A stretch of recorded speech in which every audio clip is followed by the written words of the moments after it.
Dharmasthala ಚಲೋಗೆ BJP ನಡೆಸಿರುವಂತಹ ತಯಾರಿ ಏನು? BJP ಖುದ್ದಾಗಿ ಹೋರಾಟದ ಅಖಾಡಕ್ಕೆ ಇಳಿತಾ ಇದೆ. ಇದರ ಹಿಂದಿನ ರಾಜಕೀಯ ಲೆಕ್ಕಾಚಾರ ಏನು? ಈ ಹಿಂದಿನ ತಪ್ಪನ್ನ ತಿದ್ದುಕೊಳ್ತಾ ಬಿಜೆಪಿ. ಹಾಗಾದ್ರೆ ಈ ಹಿಂದೆ ಬಿಜೆಪಿ ಮಾಡಿದಂತ ಎಡವಟ್ಟುಗಳು ಏನು? ಇವೆಲ್ಲದರ ಬಗ್ಗೆ ಒಂದಷ್ಟು ಮಾಹಿತಿಯನ್ನ ತಿಳಿಸಿಕೊಡೋದಕ್ಕೆ ನಮ್ಮ ಜೊತೆ ಇದ್ದಾರೆ ನಮ್ಮ ಪ್ರತಿನಿಧಿ ರವಿ ಶಿವರಾಮ್ ಇದ್ದಾರೆ.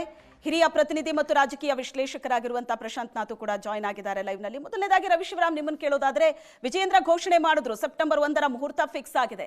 ಬಟ್ ಈ ಧರ್ಮಸ್ಥಳ ಚಲೋ ಮಾಡೋದಕ್ಕೆ, ಅಲ್ಲಿ ಲಕ್ಷ ಲಕ್ಷ ಜನರನ್ನ ಸೇರಿಸಿ ಸಮಾವೇಶ ನಡೆಸೋದಕ್ಕೆ ಯಾವ ರೀತಿಯಾದ ತಯಾರಿ ಬಿಜೆಪಿಯಲ್ಲಿ ಆಗ್ತಾ ಇದೆ? ಶ್ವೇತಾ, ಇವತ್ತು ಬಿಜೆಪಿ ರಾಜ್ಯಾಧ್ಯಕ್ಷರಾಗಿರುವಂತಹ ವಿಜಯೇಂದ್ರ ಅವರು ಬಿಜೆಪಿಯ ಕಚೇರಿಯಲ್ಲಿ ಪತ್ರಿಕಾಗೋಷ್ಠಿಯನ್ನು ಮಾಡಿ ಧರ್ಮಸ್ಥಳದಲ್ಲಿ ಮಾಡ್ತಾ ಇರುವ ಸಮಾವೇಶದ ಬಗ್ಗೆ ರೂಪುರೇಷೆ ಹೇಗೆ ಹೇಳುವುದರ ಬಗ್ಗೆ ಮಾಹಿತಿಯನ್ನು ಕೊಟ್ಟರು. ಅದಕ್ಕೆ 12 ಜನರ ಟೀಮನ್ನು ಕೂಡ ರಚನೆ ಮಾಡಲಾಗಿದೆ. ಯಲಹಂಕದ ಶಾಸಕ ಎಸ್.ಆರ್. ವಿಶ್ವನಾಥ್ ಅವರನ್ನ ಸಂಚಾಲಕರನ್ನಾಗಿ, ಸಹ ಸಂಚಾಲಕರನ್ನಾಗಿ ಬಿಜೆಪಿಯ ಪ್ರಧಾನ ಕಾರ್ಯದರ್ಶಿ ಆಗಿರುವಂತಹ ಕಾರ್ಕಳದ ಶಾಸಕ ಸುಧೀರ್ ಕುಮಾರ್ ಅವರಿಗೆ ಜವಾಬ್ದಾರಿಯನ್ನು ಕೊಡುವುದರ ಜೊತೆಗೆ ಇನ್ನುಳಿದ 10 ಜನರಿಗೆ ಆ ತಂಡದಲ್ಲಿ ಸದಸ್ಯರಾಗಿರ್ತಾರೆ. ಪ್ರತಿ ವಿಧಾನಸಭಾ ಕ್ಷೇತ್ರವಾರು ಎಲ್ಲ ಶಾಸಕರುಗಳಿಗೆ ಮತ್ತು ಸಂಸದರುಗಳಿಗೆ, ಮಾಜಿ ಶಾಸಕರು, ಮಾಜಿ ಸಂಸದರು ಎಲ್ಲರೂ ಕೂಡ ಅಂದು ಆ ಕಾರ್ಯಕ್ರಮದಲ್ಲಿ ಭಾಗಿಯಾಗುವುದಕ್ಕೆ ಈಗಾಗಲೇ ಸೂಚನೆಗಳು ಹೋಗ್ತಾ ಇದ್ದಾವೆ. ಪಾರ್ಟಿ ಕಚೇರಿಯಿಂದ ಇವತ್ತಿಂದ ಆ ಒಂದು ಅಧಿಕೃತವಾದ ಸೂಚನೆಗಳು ಎಲ್ಲ 224 ವಿಧಾನಸಭಾ ಕ್ಷೇತ್ರದ ಲೀಡರ್ಗಳಿಗೆ, ಪದಾಧಿಕಾರಿಗಳಿಗೆ ತಲುಪಿಸುವಂತ ಕೆಲಸವನ್ನ ಮಾಡೋದಕ್ಕೆ ರಾಜ್ಯಾಧ್ಯಕ್ಷ ವಿಜಯೇಂದ್ರ ಸೂಚನೆಯನ್ನ ಕೊಟ್ಟಿದ್ದಾರೆ.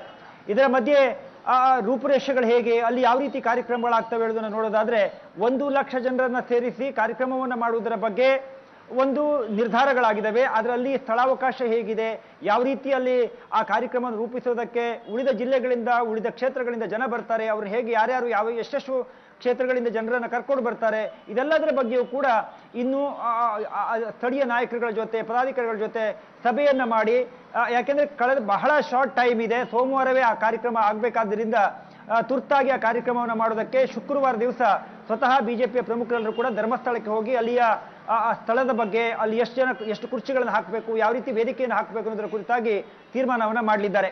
ಇದರ ಮಧ್ಯೆ ರಾಜ್ಯದಿಂದ ಕೇಂದ್ರಕ್ಕೆ ಹೋಗಿರುವಂತಹ ಪ್ರಮುಖ ನಾಯಕರೆಲ್ಲರೂ ಕೂಡ ಆ ಒಂದು ಸಭೆಯಲ್ಲಿ, ಸಮಾವೇಶದಲ್ಲಿ ಭಾಗಿಯಾಗ್ತಾರೆ. ಭಾಗಿಯಾಗುವುದರ ಮೂಲಕ ಧರ್ಮಸ್ಥಳಕ್ಕೆ ಮೇಲೆ ಬಂದಿರುವಂತಹ ಅಪಪ್ರಚಾರ ಇರಬಹುದು, ಷಡ್ಯಂತ್ರ ಇರಬಹುದು, ಇದೆಲ್ಲದರ ಬಗ್ಗೆ ದನಿಯನ್ನು ಎತ್ತುವುದಕ್ಕೆ ಸ್ವತಃ ಪಕ್ಷ ಮುಂದಾಗಿರುವಂಥದ್ದು ವಿಶೇಷ. ಶ್ವೇತಾ, ನೀವೇ ಈಗ ಹೇಳ್ತಾ ಇದ್ರಿ ಬಿಜೆಪಿ ಯಾಕೆ ಮುಂದಾಯಿತು, ಮಾಡಿದ ತಪ್ಪುಗಳೇನು ಅಂತ.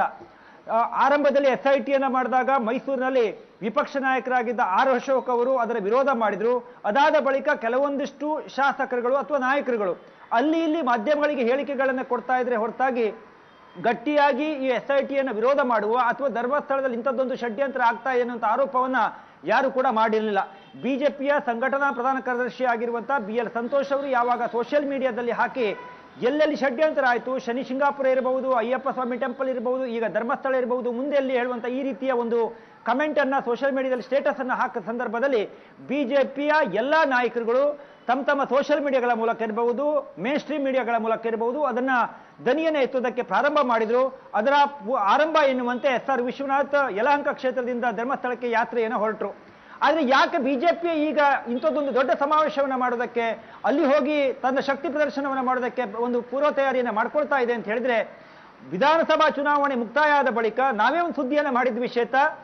ಥರ್ಡ್ ಪಾರ್ಟಿ ಯಾರಾದ್ರೂ ಧರ್ಮಸ್ಥಳದ ಒಂದು ಹಿಂದುತ್ವದ ವಿಚಾರ ಬಂದಾಗ ಅವರೆಲ್ಲರೂ ಕೂಡ ಮಾತಾಡ್ತಾರೆ ಗಟ್ಟಿಯಾಗಿ, ದಿನ ಬೆಳಗಾದ್ರೂ ಒಂದೊಂದು ವಿಷಯಗಳನ್ನು ಎತ್ಕೊಳ್ತಾರೆ. ತಮ್ಮ ನೆನಪಿದೆ ಅಂತ ಅಂದ್ಕೊಳ್ತೀನಿ, ಹಲಾಲ್ ವಿಚಾರ ಬಂತು, ದಿನ ಬೆಳಗಾದ್ರೂ ಒಬ್ರು ಕೋಳಿ ಕಟ್ ಮಾಡೋರು, ತಲೆ ಕಡಿಯೋದು, ಅಥವಾ ಹೋಗಿ ಇನ್ನೊಂದು ಕಡೆ ಹೋಗಿ ಅಲ್ಲಿ ಹೋರಾಟವನ್ನ ಮಾಡೋದು, ಅವರಿಗೆ ಯಾರು ಇನ್ಸ್ಟ್ರಕ್ಷನ್ ಅನ್ನ ಕೊಡುವಂತ, ಇದು ಯಾವ ದಿಕ್ಕಿಗೆ ಹೋಗ್ಬೇಕು ಅನ್ನುವಂತ ಯಾವ ಯೋಚನೆಗಳು ಕೂಡ ಇರಲಿಲ್ಲ. ಒಟ್ಟು ಹಿಂದುತ್ವ ಹೋರಾಟವನ್ನ ಮಾಡಬೇಕು, ಹೋರಾಟವನ್ನ ಮಾಡ್ತಾ ಇದ್ವಿ. ಈ ರೀತಿಯ ಚರ್ಚೆಗಳು ಆಗಿ ಅಂತಿಮವಾಗದು ಎಲ್ಲವೂ ಕೂಡ ಬಿಜೆಪಿಯ ತಲೆಗೆ ಬರ್ತಾ ಇದ್ವು. ಇದರ ಬಗ್ಗೆ ಸಂಘಕ್ಕೂ ಬೇಸರ ಇತ್ತು, ಹೈಕಮಾಂಡ್ಗೂ ಬೇಸರ ಇತ್ತು.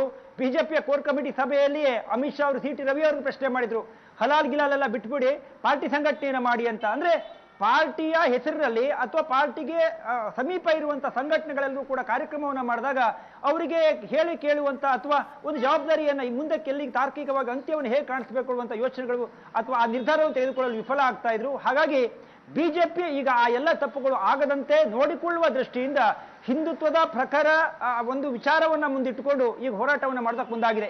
ಲೋಕಸಭಾ ಚುನಾವಣೆ ಸಂದರ್ಭದಲ್ಲಿ ಕಟೀಲ್ ಅವರಿಗೆ ಟಿಕೆಟ್ ಮಿಸ್ ಆಯಿತು, ಪ್ರತಾಪ್ ಸಿಂಹ ಅವರಿಗೆ ಟಿಕೆಟ್ ಮಿಸ್ ಆಯಿತು, ಅದೇ ರೀತಿ ಸಿ.ಟಿ. ರವಿ ಅವರು ಲೋಕಸಭೆ ಟಿಕೆಟ್ ಅನ್ನು ಬಯಸಿದ್ರು, ಅವರು ಟಿಕೆಟ್ ಮಿಸ್ ಆಯಿತು. ಸೋಷಿಯಲ್ ಮೀಡಿಯಾಗಳಲ್ಲಿರ್ಬೋದು, ಸಾರ್ವಜನಿಕ ವಲಯದಲ್ಲಿರ್ಬೋದು, ಕಾರ್ಯಕರ್ತರಿರ್ಬೋದು, ಬಿಜೆಪಿ ಹಿಂದುತ್ವವನ್ನು ಮರಿತಾ ಇದೆಯಾ, ಗಟ್ಟಿ ದನಿಗಳಿಗೆ ಟಿಕೆಟ್ ಅನ್ನು ಕೊಡ್ತಾ ಇಲ್ಲ, ಈ ರೀತಿ ಆರೋಪಗಳನ್ನು ಮೇಲಿಂದ ಮೇಲೆ ಮಾಡೋದಕ್ಕೆ ಶುರು ಮಾಡಿದ್ರು. ಜೊತೆಗೆ ಯತ್ನಾಳ್ ಅವ್ರ ಪಾರ್ಟಿಯಿಂದ ಉಚ್ಚಾಟನೆ ಆಯಿತು, ಹಿಂದುತ್ವದ ನಾಯಕನ ಹೊರಗಡೆ ಹಾಕ್ಬಿಟ್ರು, ಬಿಜೆಪಿ ಅವ್ರನ್ನ ಪರಿಗಣಿಸಲಿಲ್ಲ ಅನ್ನುವಂಥ ಆರೋಪಗಳು ಬಂದವು. ಈ ಎಲ್ಲ ಸಂದರ್ಭವನ್ನು ನೀವು ನೋಡಿದಾಗ ಸೂಕ್ಷ್ಮವಾಗಿ ಬಿಜೆಪಿಗೆ ರಾಜಕೀಯವಾಗಿ ತನ್ನ ಶಕ್ತಿಯನ್ನು ತೋರಿಸಿಕೊಳ್ಳುವ ಮತ್ತು ತನ್ನ ಮೂಲ ಸಿದ್ಧಾಂತವನ್ನು ಪ್ರತಿಪಾದನೆ ಮಾಡೋದಕ್ಕೆ ಬಹುಶಃ ಧರ್ಮಸ್ಥಳದ ವಿಚಾರ ಗಟ್ಟಿಯಾಗಿ ಸಿಕ್ಕಿದೆ ಅಂತ ಅನ್ಸುತ್ತೆ. ಆ ಕಾರಣಕ್ಕಾಗಿಯೇ ಸ್ವತಃ ಬಿಜೆಪಿ ರಾಜ್ಯಾಧ್ಯಕ್ಷರಾಗಿರುವಂತಹ ರವಿಶಿವರಾಮ್, ಬಿಜೆಪಿ ಕೈಗೆ ಪ್ರಮುಖವಾದಂತಹ ಅಸ್ತ್ರಗಳೇ ಇಲ್ಲಿ ತನಕ ಸಿಕ್ಕಿರೋದು. ಹಾಗೆ ನೋಡಿದ್ರೆ ಆಡಳಿತಾರೂಢ ಸರ್ಕಾರ ಒಂದೊಂದೇ ಅಸ್ತ್ರವನ್ನ ಪ್ರತಿಪಕ್ಷದ ಕೈ ಕೊಟ್ಟಂತಿತ್ತು. ಆದ್ರೆ ಎಲ್ಲೂ ಕೂಡ ಸಮರ್ಥವಾದ ಹೋರಾಟ ಬಿಜೆಪಿ ಮಾಡೋದಕ್ಕಾಗ್ಲಿಲ್ಲ. ಅಲ್ಲಿ ಎದ್ದು ಕಾಣ್ತಾ ಇದ್ದಿದ್ದು ಒಗ್ಗಟ್ಟಿನ ಕೊರತೆ. ಧರ್ಮಸ್ಥಳ ಪ್ರಕರಣ ತುಂಬಾ ಸೀರಿಯಸ್ ಆಗಿ ತಗೊಂಡಿದೆ ಬಿಜೆಪಿ, ಹೋರಾಟ ಮಾಡ್ಲೇಬೇಕು ಅಂತ. ಬಟ್ ಇಲ್ಲೂ ಏನಾದ್ರೂ ಒಗ್ಗಟ್ಟಿನ ಕೊರತೆ ಕಾಣಿಸ್ತಿದ್ಯಾ? ಅದು ಕಾರ್ಯಕ್ರಮದಲ್ಲಿ ಗೊತ್ತಾಗತ್ತೆ ಶ್ವೇತಾ. ತಾವು ಹೇಳಿದಂತೆ ಬಿಜೆಪಿಯಲ್ಲಿ ಒಗ್ಗಟ್ಟಿನ ಕೊರತೆಯಿಂದಾಗಿ ಅನೇಕ ಕಾರ್ಯಕ್ರಮಗಳು, ಅನೇಕ ಏನು ಸಮಾವೇಶಗಳೆಲ್ಲವೂ ಕೂಡ ಹೇಳಿಕೊಳ್ಳುವಂತೆ ಆಗಲಿಲ್ಲ. ಅಲ್ಲಿ ಇಲ್ಲಿ ಸ್ವಲ್ಪ ಏರುಪೇರುಗಳಾಗಿದ್ದನ್ನು ಗಮನಿಸ್ತೇವೆ. ಈಗ ಹೈಕಮಾಂಡ್ ಒಂದು ಸೂಚನೆಯ ಮೇರೆಗೋ ಅಥವಾ ಹೈಕಮಾಂಡ್ ಒಪ್ಪಿಗೆಯ ಮೇರೆಗೋ ರಾಜ್ಯಾಧ್ಯಕ್ಷರು ಇವತ್ತು ಒಂದು ಘೋಷಣೆಯನ್ನ ಮಾಡಿದ್ದಾರೆ. ಧರ್ಮಸ್ಥಳದಲ್ಲಿ ಒಂದು ಸಮಾವೇಶವನ್ನು ಮಾಡಿದ್ರ ಬಗ್ಗೆ. ಧರ್ಮಸ್ಥಳದಲ್ಲಿ ಆಗ್ತಾ ಇರೋದ್ರಿಂದ, ಯಾಕಂದ್ರೆ ಬಿಜೆಪಿಯಲ್ಲರೂ ಕೂಡ ಸಿದ್ಧಾಂತ, ಹಿಂದುತ್ವ, ದೇವರು ಇದರ ಬಗ್ಗೆ ಎಲ್ಲ ತುಂಬಾ ನಂಬಿಕೆಯನ್ನು ಇಟ್ಕೊಂಡಿದ್ದಾರೆ. ಹಾಗಾಗಿ ಅವರು ಧರ್ಮಸ್ಥಳದ ವಿಚಾರಕ್ಕಾಗಿ ಒಂದಾಗಿ ಸಮಾವೇಶವನ್ನು ಮಾಡೋದ್ರಲ್ಲಿ ಭಾಗಿಯಾಗ್ತಾರ ಅಥವಾ ಇಲ್ಲೂ ಕೂಡ ಬಿಜೆಪಿಯ ಒಳಮನಸ್ಸಿನ ಬೇಗುದಿ, ಬಿಜೆಪಿಯಲ್ಲಿ ಇರುವಂತಹ ಸಣ್ಣ ಪುಟ್ಟ ಗೊಂದಲಗಳು ಮತ್ತೆ ಈ ಸಮಾವೇಶಗಳು ಕಾಣ್ತಾ ಇರೋದನ್ನ ಆ ಸಮಾವೇಶವೇ ಹೇಳಬೇಕಾಗತ್ತೆ. ಎಸ್ ರವಿಶಿವರಾಮ್.